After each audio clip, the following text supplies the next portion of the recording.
tortilya din mo lang. Hindi po yung medyo Tanghalian today, tinolang manok. Yan po guys, ang ulam, tinolang manok. Gisa-gisa.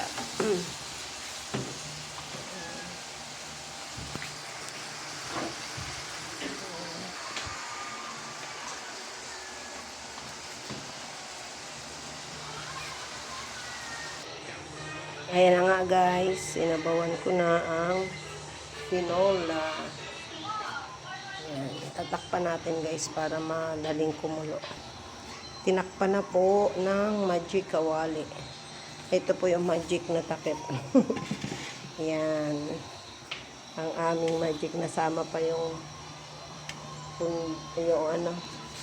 walis. Ayan po, tinakpan ko muna para guys mabilis kumulo.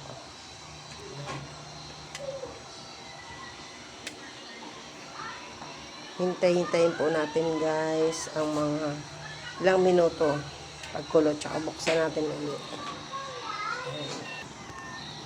Ayan, kumukulo na. So buksan na natin guys. Napatapat pa ako dun sa ano. Ayan, buksan natin ang kumukulong tinola. Palambot-lambutin lang po natin guys ang manok at ang gulay. And then, okay na.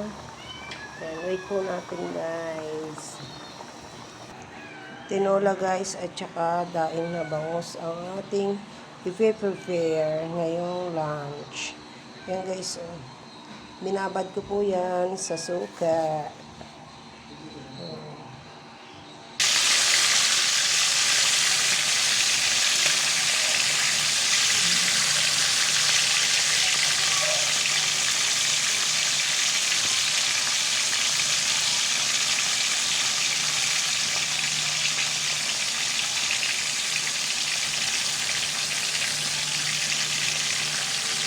Ayan guys, tambal ng aking tinola. Ang bangus, nagain.